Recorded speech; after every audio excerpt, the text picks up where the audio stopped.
Okay. Um, this is a heliocentric model that replaced the geocentric model, as I mentioned, after Copernicus first suggested that the sun was at the center of the universe. And there were 6 identifiable planets that were noted for quite a long time. But the situation, oh no. Jim, back here, please. Click on the screen outside that box. It should. Yeah. Look there. Okay, we gotta get rid of that. Okay. Click on PowerPoint slideshow. Mhm.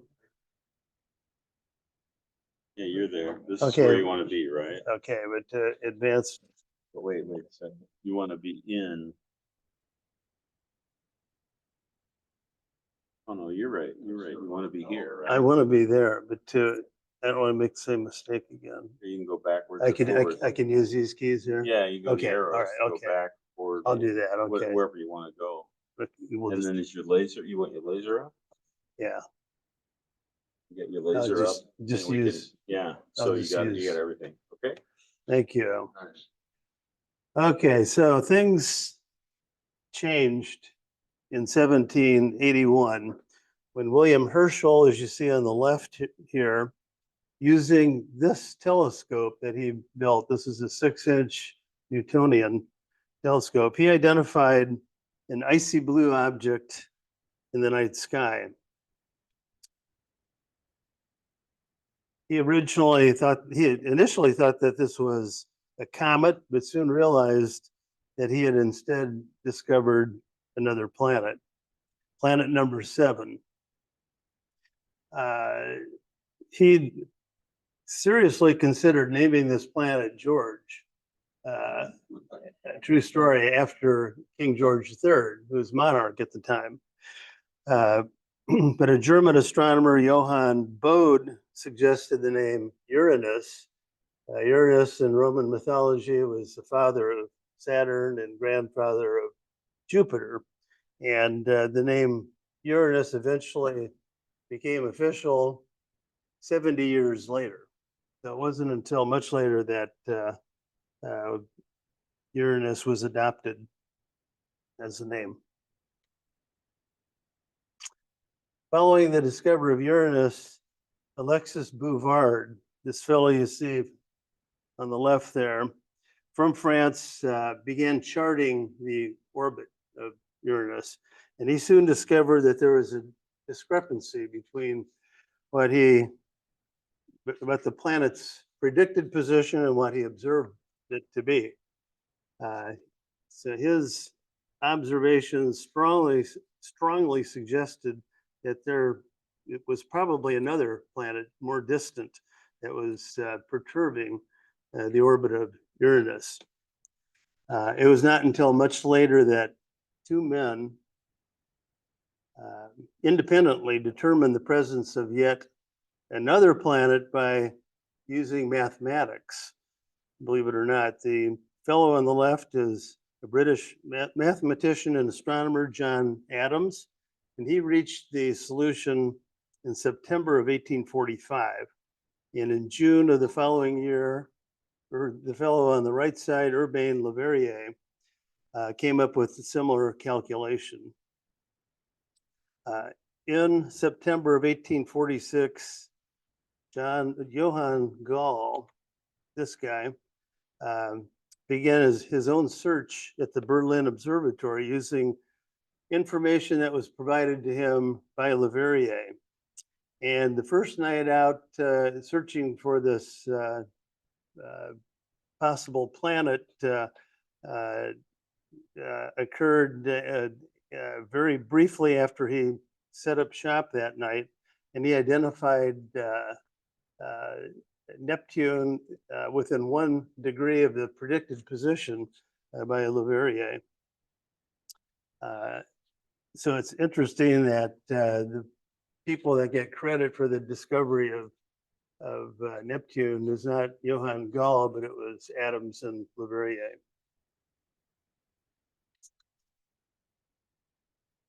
So we're up to 8 planets, okay? In the first decade of the 19th century, 4 relatively small objects, as you see on the right side, from the asteroid belt, Ceres, Vesta, Pallas, and Juno, were also recognized as being planets because there was no formal definition of what a planet was at the time. And these objects might be considered large asteroid belt objects, but relatively small when you compare their size to the moon on the left-hand side. The planet count then increased from 8 to 12 when you included these objects, and it continued to balloon up to almost 20 planets as additional objects were found in the asteroid belt. But it became increasingly evident by the end of the century that these numerous asteroid belt objects really didn't constitute planets, and so most people by the end of the century disregarded them, and once again we're back to 8 planets.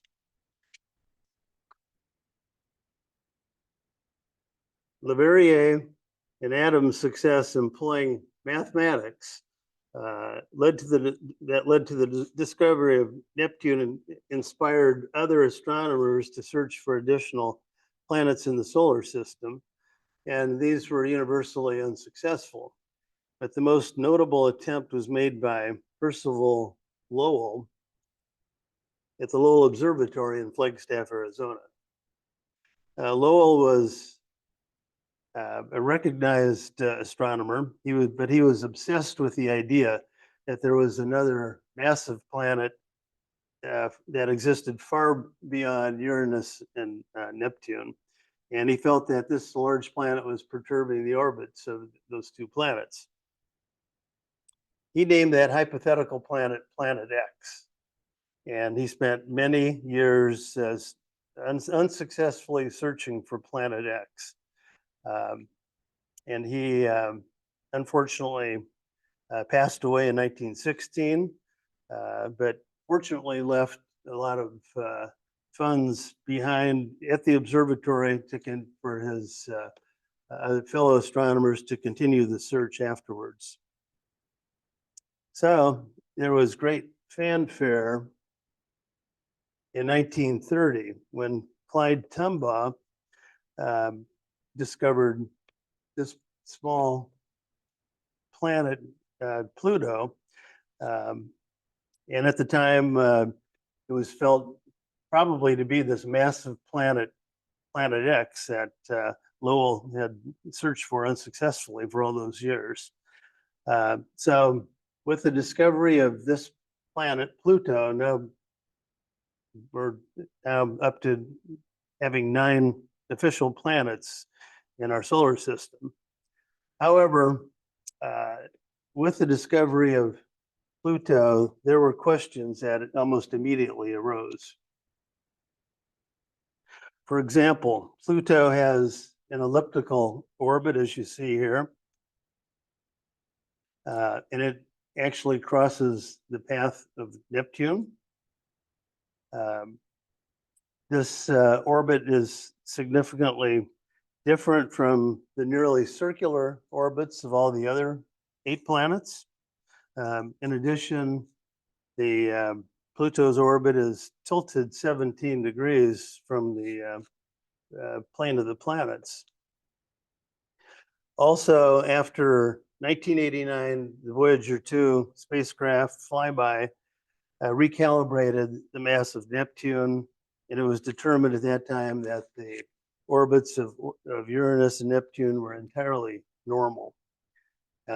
Furthermore, in 2003, the discovery of Eris was done and noted to be similar in size than, and actually had a larger mass than Pluto. And Eris was an object that was present in the more distant scattered disk of the Kuiper belt. Just for clarification, the Kuiper belt The classic Kuiper belt extends from 30 to 50 AUs, but the scattered disk portion of the Kuiper belt extends out to 1,000 AUs. And one astronomical unit, 1 AU, is 93 billion miles. As more and more Kuiper belt objects were identified, it became obvious that Pluto was simply a large Kuiper belt object and much too small to be perturbing the orbits of any other planets. You see here, teeny tiny Pluto compared to the other 8 planets. Pluto's mass, for example, is only 1/20th of the mass of Mercury, which is quite small. Eventually, the International Astronomical Union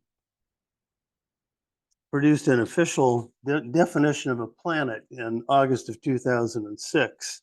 And there were 3 requirements necessary for this designation. Number one, first of all, the planet must be massive enough by its own gravity that would cause its shape to be spherical. Secondly, it must orbit the sun. And number 3, it must have cleared the neighborhood of debris in its orbit. And Pluto did not satisfy that third requirement. And therefore, it was soon demoted to dwarf planet status. So in other words, Pluto was given the boot. To many astronomers at the time, the definition by the IAU was a bit controversial, but nevertheless, after 2006, no more Pluto, and we're back to 8 planets again.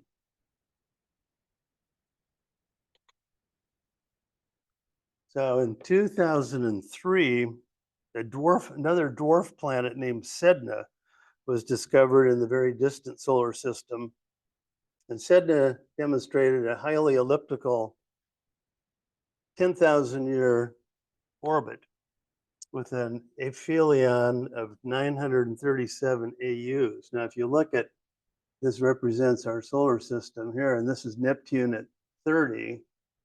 The aphelion is 937 AU, so it's quite distant. And actually, for a long time, Sedna was the most distant object that was known. Sedna's perihelion, too, by the way, is 76, putting it far outside of the gravitational influence of Neptune. Sedna is classified as generally as a TNO, or a trans-Neptunian object.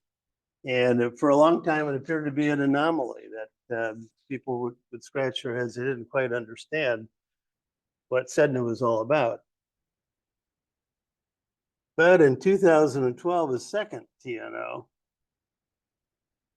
which is officially titled 2012 VP, and in 2012, the vice president was you-know-who, Joe Biden.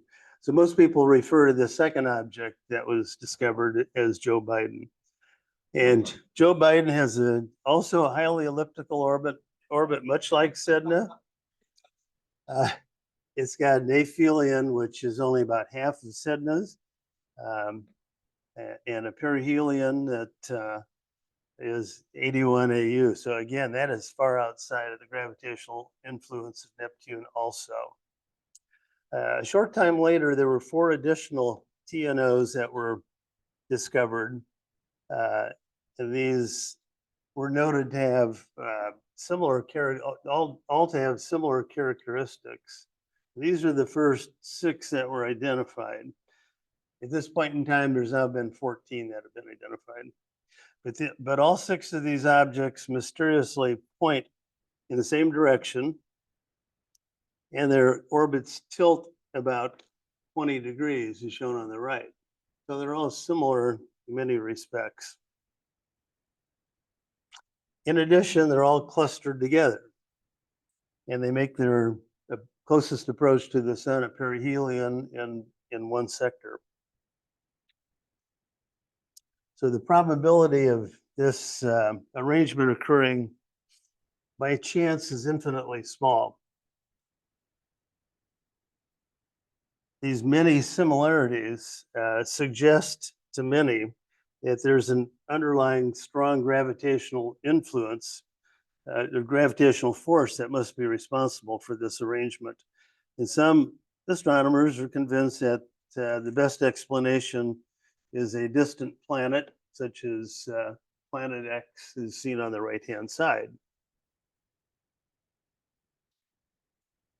In 2016, Mike Brown, the fellow on the left, and Konstantin Batygin made headlines when they first announced that a hypothetical ninth planet in the very distant solar system was most likely responsible for shepherding the orbits of these trans-Neptunian objects.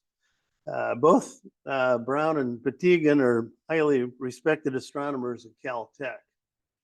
And Mike Brown is a professor of planetary astronomy, well known for his discoveries of most of the larger objects in the Kuiper Belt, such as Makemake and Haumea.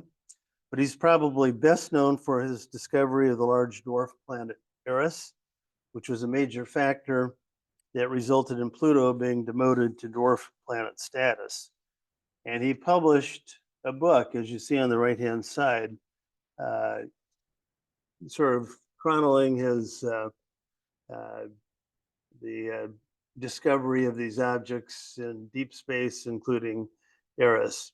And if you're interested, it's somewhat entertaining book. I have it here. If anyone wants to borrow that, feel free to do so.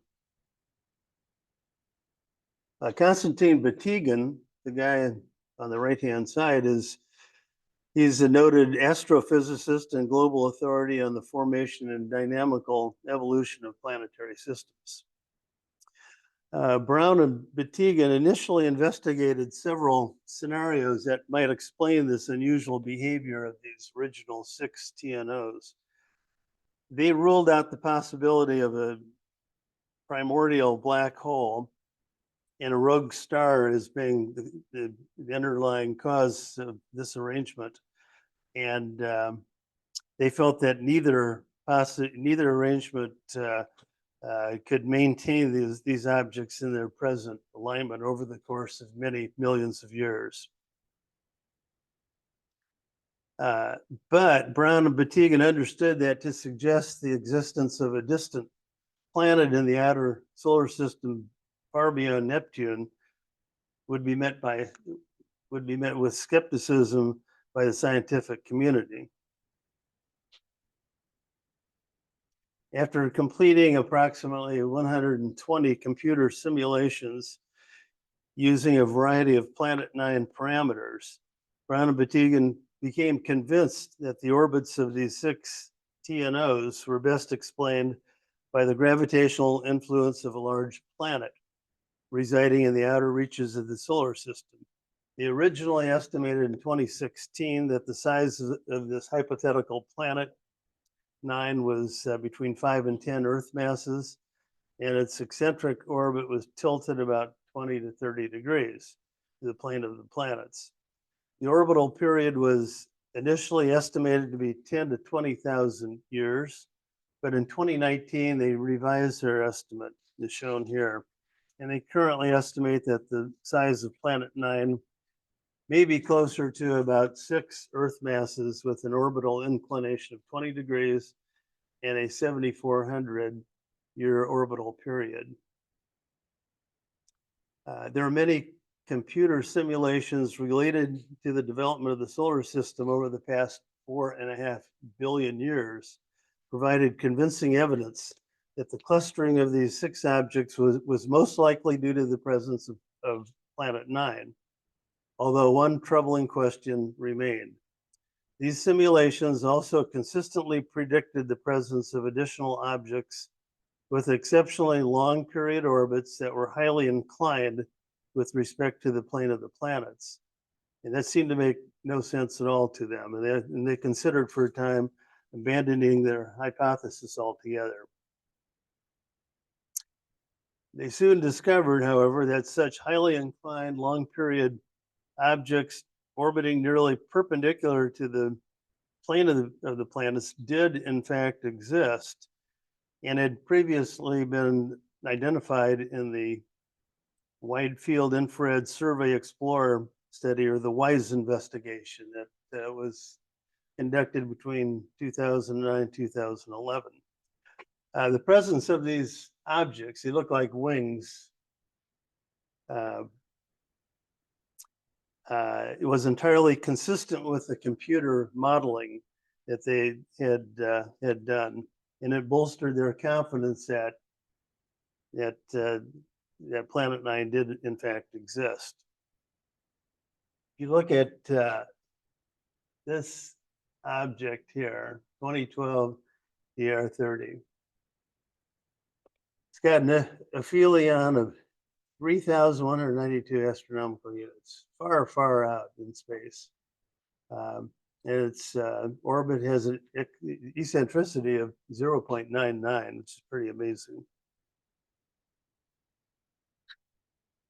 But the fact that the computer models accurately predicted the existence of the wings was further proof that the existence of Planet Nine,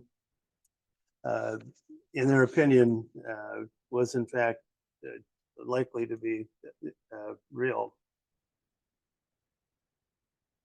Then we move on to the discovery of Drac and Niku in 2008 and 2011.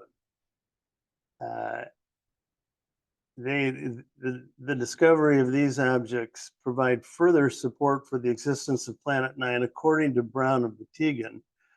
Both Drac and Niku are asteroids that are located in the asteroid belt that orbit the sun in nearly a polar and retrograde direction with respect to the plane of the solar system. In addition, they cross the orbit of Neptune, and by definition, they're centaurs. Four additional objects have recently been identified having similar orbits that occupy a common plane. Of these 6 objects now, 3 travel in a retrograde direction, Drac, Niku in the red, and MM4, and the other 3 travel in a prograde direction. Now, these objects were not predicted by the computer modeling, but the probability of them being aligned in this manner due to chance alone was felt to be highly unlikely by Brown and Batigan. The explanation for these peculiar orbits is unclear, but they suggest that the gravitational effect of Planet Nine must in some way be responsible. They hypothesize that although the vast majority of unstable TNOs are ejected from the solar system over the course of many millions of years by their close venture with Neptune, some of these objects behave differently. And rather than being ejected, some asteroids are scattered in instead of scattered out and result in these bizarre, highly inclined orbits. But to be clear, not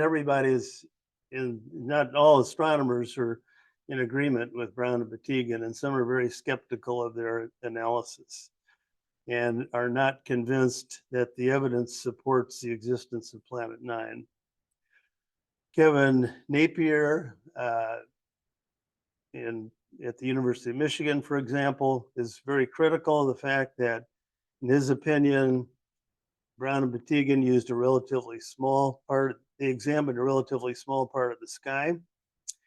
And during a specific time of the year and a specific time of the day, and they feel, he and his team feel that the clustering of Sedna, Biden, and the other TNOs might be due to observational bias and statistical uncertainties.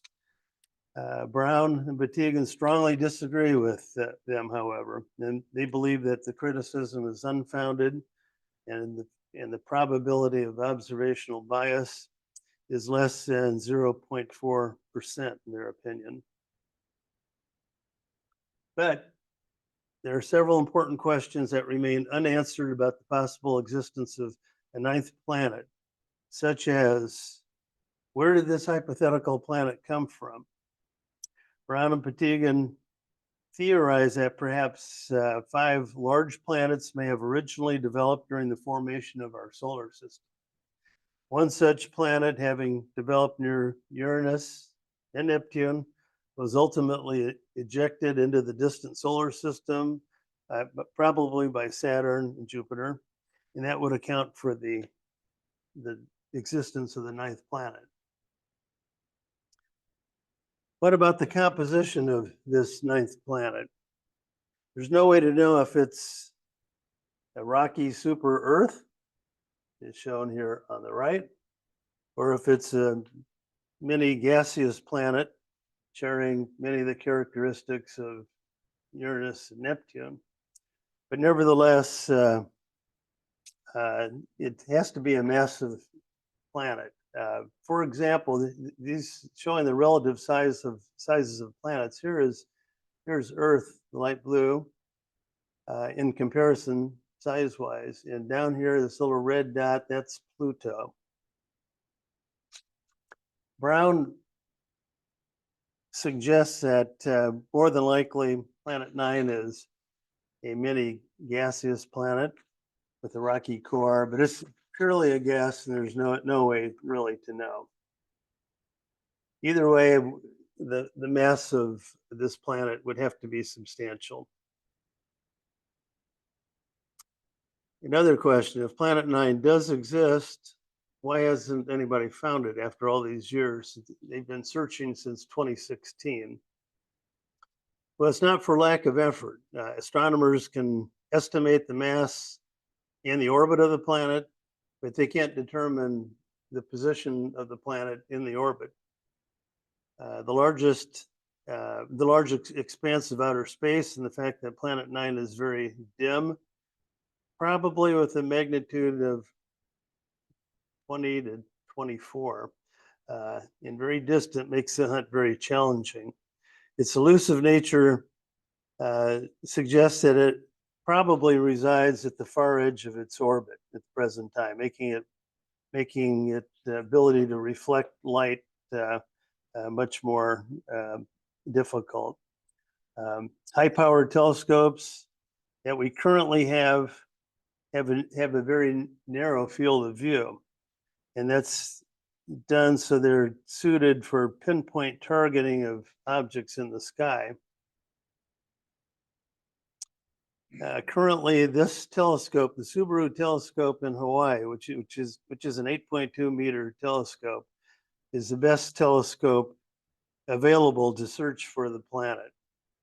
Unfortunately, the Caltech team is only allocated a mere 3 to 6 nights per year to use this telescope. But soon there will be a better option available to astronomers. The Vera Rubin telescope, previously known as the LSST telescope,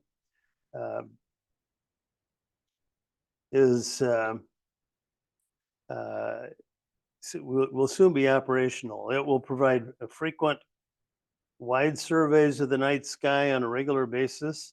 It's a wide field refracting telescope with an 8.4 meter primary mirror, and it will photograph the entire sky, 2/3 of the whole sky, every few nights repeatedly, implying the largest digital camera ever constructed, as you see on the left-hand side. This telescope has a 3.5 degree field of view, and it should greatly increase the chances that Planet 9 will be identified along with other deep sky objects. The Vera Rubin telescope has been under construction since 2015. Its completion date is expected to be in 2025. The long delay in constructing the telescope was attributed in large part to COVID. Another question that people frequently ask is, where is the best area to search in the sky? This is the treasure map or probability distribution map that was recently compiled by Brown and Batigan. That focuses on the most likely location of Planet 9. This upper picture is a flattened map of the celestial sphere. The straight line in the middle is the celestial equator. The wavy dark lines here is the Milky Way galaxy in the winter. And this is the ecliptic plane here, this wavy black line. The middle section represents varying distance scales to the planet. And the red area is the region that is the area that's the most probable location of the planet. The blue areas are much less likely areas to be looking. As you can see, the distance scale is estimated to be roughly about maybe 400 astronomical units or so. As far as the bottom part of the slide, that's the magnitude scale. As I mentioned, the magnitude is estimated to be somewhere between 20, maybe 22, 20, up to possibly 24. And if indeed the planet is that dim, there are certainly just very few telescopes that have the capability to identify it. To date, about 78% of the sky has been surveyed. And thus far, the Planet 9 has not been identified. And but they're still confident that the planet is going to be identified in this, most likely in this red area, as shown here and here.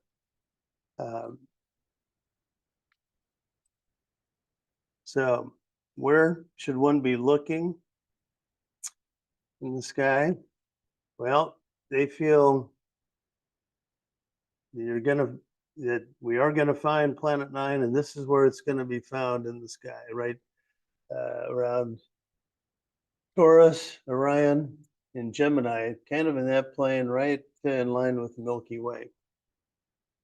So stay tuned until the planet is sighted and identified. It's still going to be debatable, and so the debate will continue for the indefinite future. And that's about all I have on that. So do you have any questions about this? Where was that Rubin telescope? It's in the Andes, and yeah, I can show you right here. It's right. Oh, yeah, it's about right. Shoot, thought it that I had it marked. In any event, yeah, it's right down in the Andes in the kind of the southern part of the country. I didn't realize there were so many things. What's that? I didn't realize there were so many objects that are, Yeah. the planet or bouncing around. Well, all these objects that they stay in these stable orbits, and their argument is that this can't be by chance. There has to be some strong gravitational influence that would account for this, account for these. This original 6, and like I said, there are 14. Nico and Drac, they're also bizarre, but it's all theory. I mean, they feel confident in that we're going to find Planet 9, but they've been confident now for quite a few years, and so far we can't find it. Of the powerful telescopes or the telescopes that exist that are capable of detecting it, you said that only one has allocated very little time to Caltech used to look for. Are there other telescopes and other? Yeah, let me. Yes, what And remember I said 78% of the sky has been studied so far? And they used 3 other telescopes in addition to the Subaru telescope. One is the 48-inch Schmidt telescope from Mount Palomar. That's one of the other 3. They used also the dark energy camera mounted on a Blanco telescope in Chile. It's a 4-meter telescope. And they used also a 1.8-meter Pan-STARRS telescope, which I think is in Maui, in Hawaii. So that's those 3 in addition to Subaru, a total of 4 telescopes have been used to survey 78% of the sky so far. But like I said, their argument is that those telescopes aren't really designed to do wide field surveys. And so they're holding out hope that the Vera Rubin telescope is the design of that telescope should be optimal for discovering Planet 9 and a lot of other objects too they expect to be discovered as a result. Yes, sir. They said between 20 and 24.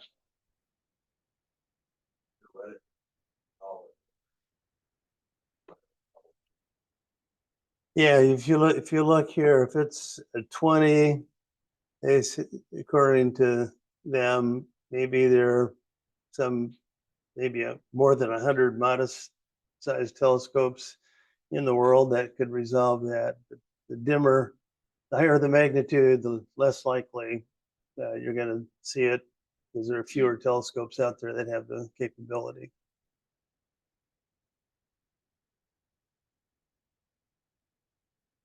So I don't know if you're convinced or not, but it's interesting to follow this along. You make your model. Well, it's kind of hard to imagine looking at these pictures, like that one picture with the wings on it. Remember that? It's kind of hard to imagine. These are not, it couldn't be to scale because these wings would extend much further out. Oh,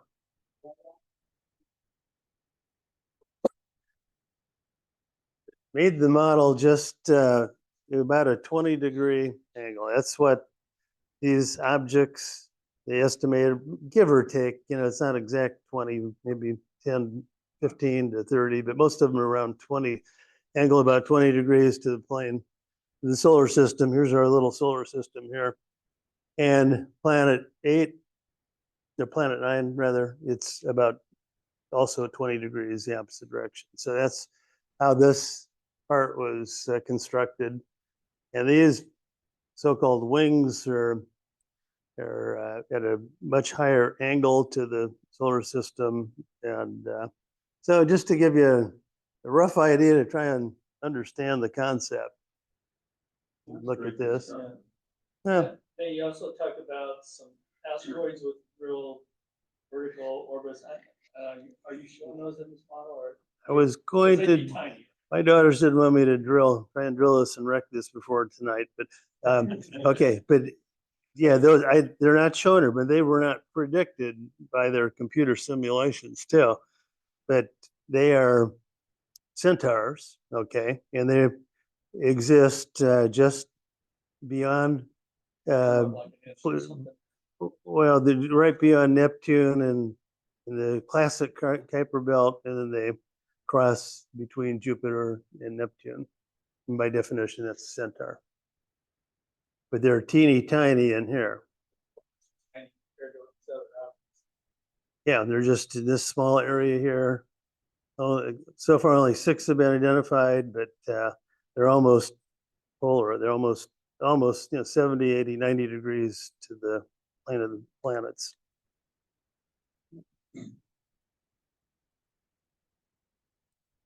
So stay tuned. Yeah. Yeah, sure. About 40 years ago, there was some people theorized there was some part of the binary system. There was a dwarf star out there somewhere that was responsible for sending the meteors and stuff to the Earth. Somebody played the years. Awesome. Now this is the thing. This is, but since you're talking about a planet 9 that's way out there, people still possibly think there's another sun in our system. I am not aware of that. Do you think they called it what? Oh, possible. Oh, is it Nakuru? I think Nakuru is what people have predicted that in life will be annihilated on Earth when it collides. And it was supposed to have collided in 2003, and there are naysayers that continue to believe in that. Maybe we're talking about something different. I don't know. But anyways, yeah, there's some people still believe in that possibility, but I don't think there's any evidence for it, to my knowledge. I don't know. What do you think? Isn't it Nakuru? Isn't that the people that have been promoting that? You know what I'm talking about? First I've heard about it. I Oh. didn't know this or that, so Oh, it's all new to me. yeah. Well, that's been disproved, but there's still believers out there. The mean game of bowling. Some other chunk came along and got attached. Really screwed things up. Yeah, there's another paper that just came out a couple months ago by them, and it's not officially published yet, but they now, with their other computer simulations of the development of the solar system over 4.5 billion years, they've realized that there's some long period low orbiting TNOs that cross the orbit of Neptune that can only be explained by a large planet being further out in space. Their simulations show that without this large planet directing these objects, that most of these objects could never penetrate the orbit of Neptune, because Neptune, just by virtue of its rotation and gravity, would deflect most of them away. And I think I may be wrong, but I think what they're getting at is that these unstable TNOs that are affected by Neptune. Neptune can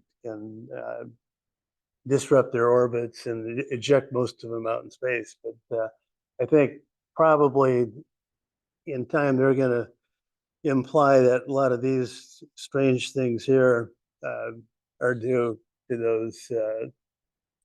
those objects. And they didn't say it in their article, but those objects, in order to be affected by Neptune and penetrate through its orbit, there has to be an object out there that would direct these objects to that location.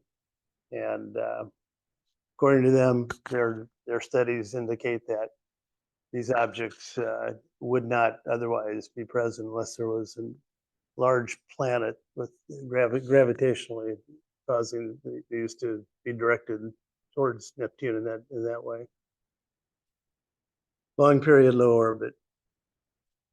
If you want to see the article, I can get it to you, but it's kind of technical, and I don't know that, and I certainly don't understand it like they do. You go ahead. I'm sorry. Okay, well, I'm just curious, in your reading about this, do any authors or anything discuss the influence of either dark matter or modified gravity on these scenarios? Possible Planet 9, or they just kind of? The only thing I've seen is that primordial black hole or a rogue star. Okay. Okay, and And like I mentioned earlier, they discounted the possibility of those just because over time, if they were the cause of the alignment of these objects, then they would disperse over time as The black hole would as the evaporate. star, yeah, it's a black hole or the star became more distant. So something has to be holding them in their orbit, for these millions of years. So, but as far as dark matter, I have not seen that. Okay. There's a lot written there, so Yeah, I, sure. I, I'm just curious if you. I did not. I've never seen that. All right. Well, very good program. Well, it's We kind did of, a lot of different. things. there's a lot out there, and so and there's a lot of it's interesting and yeah, so I did some digging and learned a lot. And I mean, you always do when you give a talk like this, but it's yeah, no, it's my pleasure.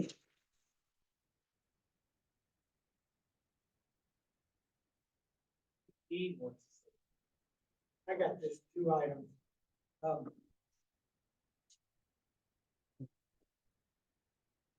This is the August issue of Science Policy. Those of you who look this calendar, they have a big write-up on it. Got it in some of you. That's good. But it's got an article here. And no one. Have to do. With the corona. And look. So that'll be good. The other thing is, we went on a venture, and do some fundraising, for the eclipse. And, these are night lights. They're operated, by a, little controller that,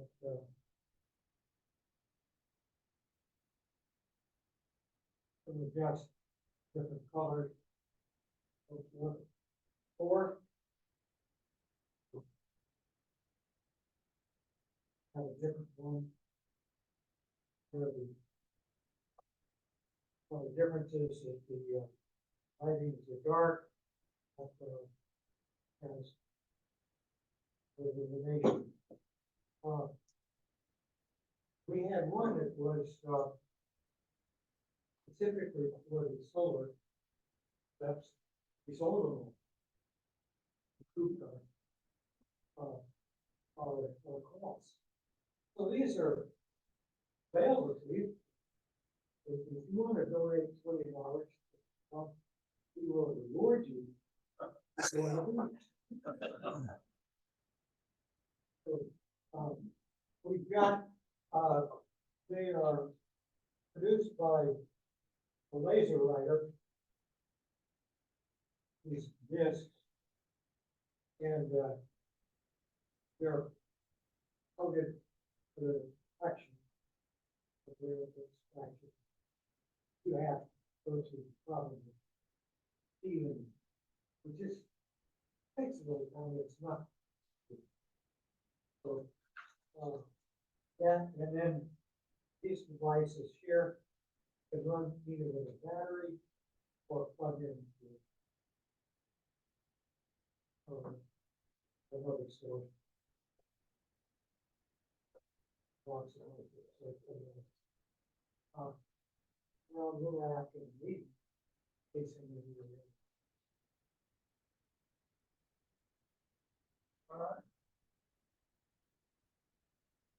Well, what do you think? Good, huh? Yeah. All right, I didn't know a lot. I didn't know all that stuff was doing this and that. Yeah. Mike, I thought a centaur was a mythical half horse, half human. Yeah, they call these centaurs because they're part asteroid and part comet. That's how they got the term, sort of a mix. But you're right, yeah, that's what a centaur is. Well. Still waste your time? Oh, yeah. Absolutely. All right. What I do? Not yet. Part of my other club. Monday show that we got. Talked about the- Anyway, he's in the black hole. Evaporate. It's the occupied, right? Yeah. High radiation. Heisenberg, yeah, the Heisenberg I'm saying, will play in that. But yeah, it's essentially you have like quantum fluctuations that cause the black hole to essentially leak population. That was the first Yeah. time I heard it, because I Yeah, yeah. thought, I said, oh, it just, everything forever. Yeah, classically, a classic black hole will just stay forever and just, you know, So was that fun? swallow everything in sight, but, when you put quantum mechanics into it, then it gets way more complicated and, yeah, they would. What kind of part